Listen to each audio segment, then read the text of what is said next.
Welcome to the Folktale Project. This is Dan Scholes. Today we have our final story from Armenia, and this tale is actually quite familiar, at least in the beginning it is. This is a story of, well, a coward who comes into his own.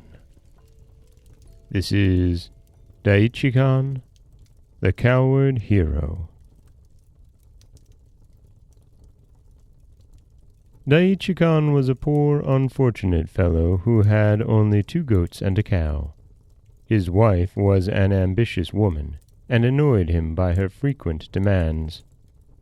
"I want you to go out and work," she often said. "I want you to build a new house. I want to buy myself some new dresses, oxen and sheep, a horse and a wagon." Dyjhicon, tiring of her endless complaints and scoldings, one day took his great stick and drove the cow out of the house, saying to himself, "Let me run from this wicked wife to the wilderness and there die." This was what the woman wanted. Thus he ran from her and wandered in the wilderness. When he was hungry, he milked the cow and drank the milk, and when he was tired, he mounted the cow. He was very timid, a typical coward. The sight of a running rat was enough to make him tremble. He thought, nevertheless, "it is better to be torn by wild beasts than to become the slave of a wicked woman." One day, as the cow was pasturing on a green meadow and Dyjhicon was laying down lazily, the flies stung him. He cursed his wife and clapped his hands to kill the flies. Then he counted to see how many flies he had killed at one stroke, and lo, they were 7 in number. This encouraged him, and he took his knife and carved upon his stick these words, "I am Dyjhicon. I have killed 7 by one stroke of the hand." Then he got astride the cow and rode away. After a long journey he came to a green meadow in the center of which there was a magnificent castle with an orchard around it. He let the cow graze in the meadow and lay down to sleep. 7 brothers lived in that castle. One of them, seeing Dyjhicon and his cow in the meadow, came to find who it was that had ventured to enter their ground. Dyjhicon was sleeping, with his stick standing near him. The man approached and, reading the inscription, was terrified. "What a hero!" he thought to himself. "He has killed 7 men by one stroke of the hand. He must be a brave man, else he would not dare to sleep here so carelessly. What courage, what boldness! He has come so far without arms, without a horse, without a companion. This man is surely a great hero." He went and informed his brothers as to what he had seen, and all the 7 brothers came to pay their respects to the unknown hero, and to invite him to their humble home. The cow, being frightened by their approach, began to leap and bellow. Her voice awakened Dyjhicon, who, seeing 7 men standing before him, was terrified, and, snatching his club, stood aside trembling. The 7 brothers thought that he was angry with them, and was trembling on account of his wrath, and that he would kill all of them by one stroke of his stick. Thereupon, they began to supplicate him and to pardon their rudeness in disturbing his repose. Then they invited him to go with them, saying, "We are 7 brothers, and have a great reputation as good fighters in this district. But we shall be entirely invincible if you will join us and become our elder brother. We will take great pleasure in placing our house and all that belongs to us at the service of such a hero as yourself." Hearing this, Dyjhicon ceased trembling and said, "Very well, let it be as you say." They took him to the castle with great pomp and served to him a grand banquet, at which all the 7 brothers stood before him, folding their arms upon their breasts and awaiting his permission to sit. Dyjhicon was in great alarm. His heart was faint, and he had fallen into meditation as to the manner in which he might free himself from this perplexing situation. The 7 brothers thought that he was not only a very brave hero, but was also a great sage, that he did not even care to look at their faces. They began to cough in a low voice to draw his attention. On account of his internal fear, Dyjhicon suddenly shook his head. The 7 brothers took this as a permission to sit. After the banquet, they said to him, "My lord, where have you left your horse, arms, and servants? Will you command us to go and bring them?" "Horse and arms are necessary for timid men," said Dyjhicon. "I have never had need of them. I use horse and arms only when I fight a great battle. As to servants, I never need them. All men are my servants. You see, I have come so far having only a cow and my stick. Dyjhicon is my name. I have killed 7 by one stroke of the hand." Their esteem and admiration for Dyjhicon increased every day, and at last they were so much fascinated by his alleged bravery that they gave him in marriage their only sister, who was a very beautiful maiden. Dyjhicon knew that he was unworthy, but he could not refuse this gift. He said, "I will do you the favor of marrying her, since you entreat me so earnestly." They brought costly garments, and putting them on Dyjhicon made him a handsome bridegroom. They had a splendid wedding festival, which was reported in all the neighboring countries. The 4 princes of the neighboring countries had asked the hand of their maiden in marriage, and all of them had been refused.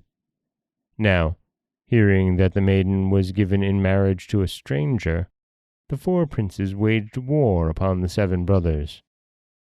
Dyjhicon, hearing this, was stricken with fear, and longed that the earth might open its mouth and swallow him. He thought to run away, but there was no means of escaping. While he indulged in these sad meditations, the 7 brothers came, and bowing down before him, said, "What is your order, my lord? Will you go fight yourself, or will you have us go first?" This caused Dyjhicon's heart to melt. He began to tremble in his whole body, and to strike his teeth one against another. The 7 brothers thought that it was because of his violent rage, and that in his fury he would destroy whole armies. "My lord," they said finally, "let us 7 brothers go fight them at first, and if we find them hard to conquer, we will send you word, that you may come to our assistance." "Very well, do so," answered Dyjhicon, somewhat relieved. They went and began the battle. The neighboring peoples were in constant terror of the 7 brothers, who were famous as brave fighters. Now that they also had a brother-in-law who could kill 7 men by one stroke of the hand, their foes were more afraid of them. But this time, the men of the 4 princes were united, and they fought with unusual zeal and determination. This caused the 7 brothers to retreat a little, and they sent to their brother Dyjhicon, saying, "We are in trouble. Come to our assistance." A fast horse and magnificent arms awaited him. He began to curse the day when he came to that house. But what could he do now? At last, he decided to go to the battlefield, cast himself against the swords of the enemy, and die. Death was preferable to such a disgraceful life. As soon as he mounted the horse, the beast, who knew that the rider was inexperienced, ran away like a winged eagle. Dyjhicon could not stop or manage it. The 7 brothers thought that he was so brave that he left the horse free in order to reach and slaughter the enemy. The horse broke into the line of the enemy, who began to fly, saying, "Who can stand before this great hero?" In their hurry to retreat, they began to slaughter one another. Dyjhicon, who had never been on horseback before, was so much afraid that he thought he was already lost. As the horse was running through the forest, he threw his arms around an oak tree and embraced it, letting the horse go from under him. The tree happened to be rotten, and was rooted out when he took hold of it. This caused a great panic among the enemy, who ran away, exclaiming, "Ah! He has pulled up by the roots an enormous oak, and now he means to batter us into pieces with it. Who can stand before this strong warrior?" So crying as they ran away, they slaughtered one another. Thereupon the 7 brothers came, and embracing the feet of their heroic brother-in-law, exclaimed, "What magnificent courage! What a great victory!" With these words they brought Dyjhicon home with great pomp and glory. The 4 princes who waged the war, being greatly humiliated, sued for reconciliation, and in order to gain Dyjchicon's favor, each of them sent him as a present 1,000 ewes with their lambs, 10 mares with their colts, and other costly offerings. And thus the greatest coward became the greatest hero. And that is Dyjhicon, the coward hero. The story of a man who just kind of stumbles backwards into everything right, doesn't he? And this is a familiar tale and a familiar occurrence, where we have somebody who just kind of stumbles his way through life in a very pleasing way. This particular story from Armenia is one that I like so much simply because, well, I love this image of Dyjhicon on the horse, grabbing onto the oak tree, thinking he's finally just going to get off, get out, and just leave. And the tree just rips up from the roots because he grabbed the only rotten tree in the entire forest. Something about that really, really tickles me. This is Dan Scholes for the Folktale Project. Don't forget that you can subscribe to the podcast on Apple Podcasts, Stitcher, Google Play, Overcast, anywhere you like to get your podcasts.